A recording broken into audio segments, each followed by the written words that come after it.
ಗಾನಕೋಗಿಲೆ ಗಾಯಕಿ ಎಸ್ ಜಾನಕಿಯವರು ಮತ್ತು ಶ್ರೀಮತಿ ಚೆನ್ನಮ್ಮ ದೇವೇಗೌಡ ನಿಧನದ ಹಿನ್ನೆಲೆಯಲ್ಲಿ ಚನ್ನರಾಯ ಪಟ್ಟಣದಲ್ಲಿ ತಾಲೂಕು ಚುಟುಕ ಸಾಹಿತ್ಯ ಪರಿಷತ್ತಿನಿಂದ ಭಾವಪೂರ್ಣ ಶ್ರದ್ಧಾಂಜಲಿಯನ್ನು ಸಲ್ಲಿಸಲಾಯಿತು. ಪಟ್ಟಣದ ಶ್ರೀ ಪ್ರಸನ್ನ ಗಣಪತಿ ಆಸ್ಥಾನ ಮಂಟಪದಲ್ಲಿ ತಾಲೂಕು ಚುಟುಕ ಸಾಹಿತ್ಯ ಪರಿಷತ್ತಿನಿಂದ ಆಯೋಜಿಸಿದ್ದ ಶ್ರದ್ಧಾಂಜಲಿ ಕಾರ್ಯಕ್ರಮದಲ್ಲಿ ಎಸ್ ಜಾನಕಿ ಅಮ್ಮ ಮತ್ತು ಶ್ರೀಮತಿ ಚೆನ್ನಮ್ಮ ಅವರವರ ಭಾವಚಿತ್ರಕ್ಕೆ ಪುಷ್ಪ ನಮನದ ಮೂಲಕ ಗೌರವ ಸಲ್ಲಿಸಿದರು.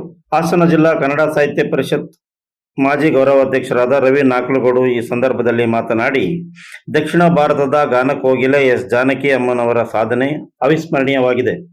ಅವರು ಸಾವಿರಾರು ಹಾಡುಗಳನ್ನು ತಮ್ಮ ಸುಮಧುರ ಕಂಠದ ಮೂಲಕ ದೇಶದ ಕೋಟ್ಯಾಂತರ ಜನತೆಗೆ ಉಣಬಡಿಸಿದ್ದಾರೆ.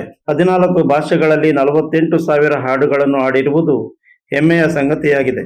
ದಕ್ಷಿಣ ಭಾರತದಲ್ಲಿ ಎಸ್ ಜಾನಕಿಯವರು ಅತ್ಯುತ್ತಮ ಸಾಧನೆ ಏಕೈಕ ಸಾಧಕಿಯಾಗಿದ್ದಾರೆ. ಎಸ್ ಜಾನಕಿಯವರು ಆಂಧ್ರ ಪ್ರದೇಶದಲ್ಲಿ ಹುಟ್ಟಿದರೂ ಸಹ ಕನ್ನಡ ನಾಡಿನಲ್ಲಿ, ಅದರಲ್ಲೂ ಕನ್ನಡದಲ್ಲಿ ಹೆಚ್ಚು ಹಾಡುಗಳನ್ನು ಹಾಡಿದ್ದಾರೆ. ಅವರಿಗೆ 4 ರಾಷ್ಟ್ರ ಪ್ರಶಸ್ತಿಗಳು, ವಿವಿಧ ರಾಜ್ಯಗಳಲ್ಲಿ ಹಲವಾರು ರಾಜ್ಯ ಪ್ರಶಸ್ತಿಗಳು ಬಂದಿರುವುದು ಅವರ ಸಂಗೀತಕ್ಕೆ ಸಿಕ್ಕ ದೊಡ್ಡ ಗೌರವವಾಗಿದೆ. ಅಲ್ಲದೆ ಜಾನಕಿಯವರು 65 ವರ್ಷಗಳಿಗೂ ಹೆಚ್ಚು ಕಾಲ ನಿರಂತರವಾಗಿ ಹಾಡುಗಳನ್ನು ಹಾಡಿದರು. ಅವರ ಅಭಿಮಾನಿಗಳು ವಿಶ್ವದಾದ್ಯಂತ ಇದ್ದಾರೆ.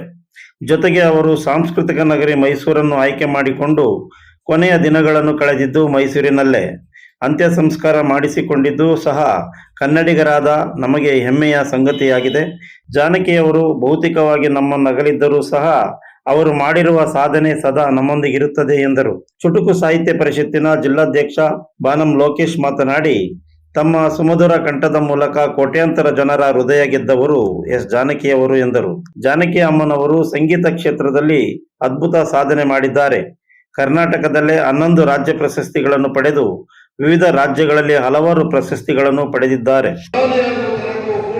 ಜೊತೆಗಿದ್ದು ಇಂದಿನವರೆಗೂ ಕೂಡ ಅವರೆಲ್ಲ ರಾಜಕೀಯ ಏಳುಬೀಳುಗಳಿಗೆ ಪ್ರಮುಖ ಕಾರಣಕರ್ತರಾಗಿ ದೇವೇಗೌಡರ ಎಲ್ಲ ಕಷ್ಟ ಸುಖಗಳ ಜೊತೆ ಭಾಗಿಯಾಗಿ ಸುಮಾರು 70 ವರ್ಷಗಳ ಕಾಲ ಅವರೊಟ್ಟಿಗೆ ಜೀವನವನ್ನು ನಡೆಸಿ ಕುಟುಂಬದಲ್ಲಿ ಮುಖ್ಯಮಂತ್ರಿಗಳನ್ನ ಮಾಡುವೊಟ್ಟಿಗೆ ರಾಜಕಾರಣದಲ್ಲಿ ಇಡೀ ದೇಶದಲ್ಲಿಯೇ ಬಹುದೊಡ್ಡ ಕುಟುಂಬವಾಗಿ ಇವತ್ತು ರಾಜ್ಯದಲ್ಲಿ ಹೊರಹೊಮ್ಮಲಿಕ್ಕೆ ಚೆನ್ನಮ್ಮನವರ ಕೊಡುಗೆ ಸಾಕಷ್ಟಿದೆ. ಅದೇ ರೀತಿ ನಮ್ಮ ಜಿಲ್ಲೆಯೂ ಸೇರಿದಂತೆ ಸುತ್ತಮುತ್ತಲಿನ ನಗರದ ಹಸಿರು ಹೋದವರಿಗೆ ಹೊಟ್ಟೆ ತುಂಬ ಊಟವನ್ನು ಹಾಕೋದ್ರ ಜೊತೆಗೆ ಬಡವರ ಒಂದು ಆಶಾಕಿರಣವಾಗಿದ್ದಂಥ ಚೆನ್ನಮ್ಮನವರು ಕೂಡ ನಮ್ಮನ್ನು ಅಗಲಿದ್ದಾರೆ. ಇವತ್ತು ಅವರ ಅಂತ್ಯ ಸಂಸ್ಕಾರ ಕರ್ನಾಟಕ ಗಣ ಸರ್ಕಾರದ ಎಲ್ಲ ಸರ್ಕಾರಿ ಗೌರವದೊಂದಿಗೆ ಇದೀಗ ತಾನೇ ಅವರ ಹಾಡುಗಳು ಇಂದು ವಿಶ್ವದಲ್ಲಿ ಮನೆ ಮಾತಾಗಿವೆ ಎಂದರು.